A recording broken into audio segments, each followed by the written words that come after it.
Hola, soy José Cordero y le doy la más cordial bienvenida a este megacurso de Python. Continuando con el estudio de los diccionarios, nosotros nos habíamos involucrado en un proyecto que consistía en crear un convertidor de números romanos, arábigos y viceversa. Ya hicimos la primera parte, el convertidor que lleva de romano a arábigo. En esta clase comenzamos entonces ya la construcción de lo que será el programa o el sistema que nos lleva de arábigo a romano.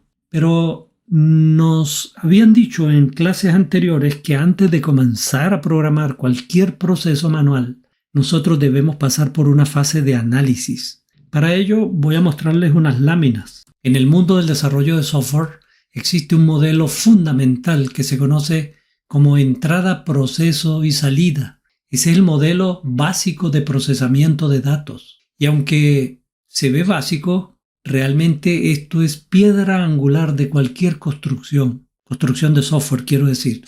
Habla de que nosotros tenemos que tener claro cuáles son las entradas, los procesos y las salidas. Para yo tener claro cuáles son las entradas, los procesos y las salidas, yo debo comenzar, como dice aquí, por conocer a la perfección el proceso manual que yo voy a automatizar, o a sistematizar, como se quiere decir, o a programar. Una vez que yo conozca o me involucre en la fase de análisis, tengo que pasar por dos etapas. La primera, como ya lo dijimos, conocer a la perfección el proceso manual, a través del cual yo voy a identificar las entradas, cómo se trabaja manualmente el proceso que voy a sistematizar y cuáles serán las posibles salidas. De estos tres elementos, los dos que están de color verde, las entradas y las salidas, yo diría que es lo más fácil, pero la parte crítica está aquí, en el proceso. Eso me lleva a mí a una segunda fase del análisis, que es definir el proceso automatizado. Definir el proceso automatizado no es otra cosa que definir cómo van a ser los programas,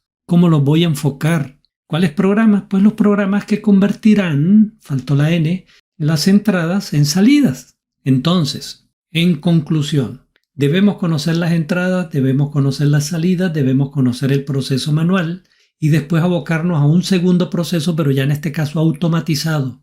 Bien, como ahora de lo que se trata es conocer el sistema manual, veamos cómo es que vamos a convertir un número decimal a romano. Miren, aquí tengo dos listas en Python con ciertos valores decimales. Yo les voy a decir algo. Según el análisis que yo hice, con estos números que están aquí debajo, ¿sí? Donde dice valores decimales, esta es la variable, así la voy a llamar en Python.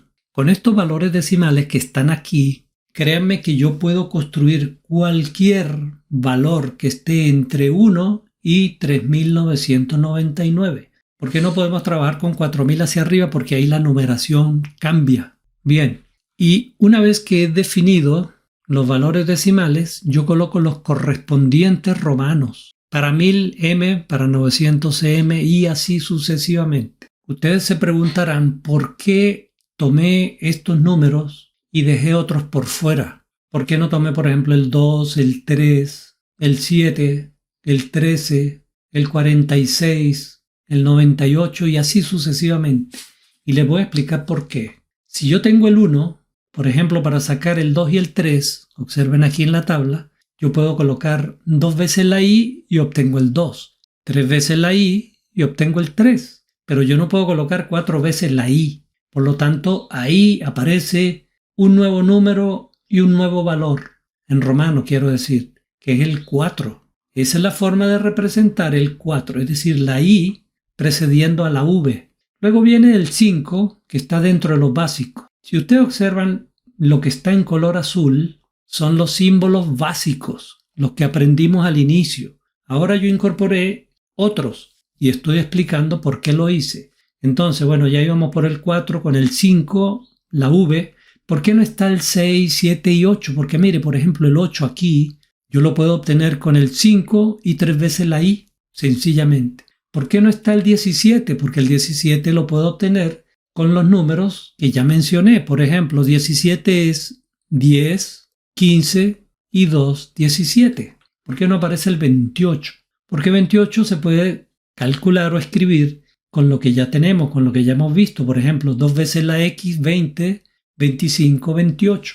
Incluso el 39, 39. Pero, ¿por qué aparece el 40? porque yo 40 no lo puedo escribir como 4 veces la letra X. No puedo. Entonces ahí nace o aparece un número fundamental y su correspondiente valor arábigo. Bueno, y así seguimos, y llegamos, por ejemplo, al 399. ¿Por qué de 100 pasé a 400? Quiere decir que todos los intermedios los puedo sacar con los números que ya tengo y con los símbolos que ya tengo. Y voy a poner uno que está cerca del 400, el 399. Observen cómo es 399. 100, 100, 100, 300. 10 y 100 se resta y da 90. 399. Pero ya el 400 yo no puedo colocar 4 veces la letra C. Por eso aparece el 400 y este símbolo como valores fundamentales. Y así sucesivamente. ¿Por qué el 1000 y no el 2000? O sea, ¿por qué no aparece el 2000? Oiga, porque 2000 puede ser 2 veces la M. ¿Y por qué no aparece el 3000? Porque el 3000 puede ser 3 veces la M. Para representar números entre 1 y 3999, amigo o amiga que me escucha, créame que con estos decimales y sus correspondientes romanos, yo lo puedo hacer y ya les hice la demostración. Con algunos, obviamente. Bien, entonces una vez definidas estas dos listas, avancemos. Yo tengo dos listas. Muy bien. Pero estamos trabajando el tema de los diccionarios. ¿Y qué es un diccionario? Un diccionario es un conjunto de elementos formados por pares de clave-valor, clave-valor, clave-valor, clave-valor. Pero yo tengo dos listas. ¿Cómo hago? Bueno, la idea es llevar esto y convertirlo a un diccionario, pero ahí surge una pregunta, una gran pregunta. ¿Será que los valores decimales van a ser las claves y los romanos serán los valores? ¿O al contrario? ¿Será que los símbolos romanos van a ser las claves del diccionario y los valores, estos decimales, los valores del diccionario? Esa es la gran pregunta. ¿Qué cree usted que me escucha? Pues mire, le voy a decir algo. Cuando estábamos llevando de romanos a decimales, las claves eran romanas. O sea, quiero decir símbolos romanos. ¿Por qué? Porque la entrada que me estaba dando el usuario venía en romano. Y esos números romanos que me dio el usuario yo los iba a comparar contra unas claves romanas, es lo lógico. Pero ahora estamos haciendo un proceso que va al contrario, va a llevar de arábigos a romanos. Por lo tanto, el valor que me va a ingresar el usuario es un valor en decimal y por eso las claves tienen que ser decimales. Entonces, en conclusión, aquí abajo, las claves tienen que ser decimales y los valores serán los símbolos romanos. Porque dependiendo del valor decimal yo voy a ir generando la salida con estos valores que son los símbolos romanos. Esa es la explicación.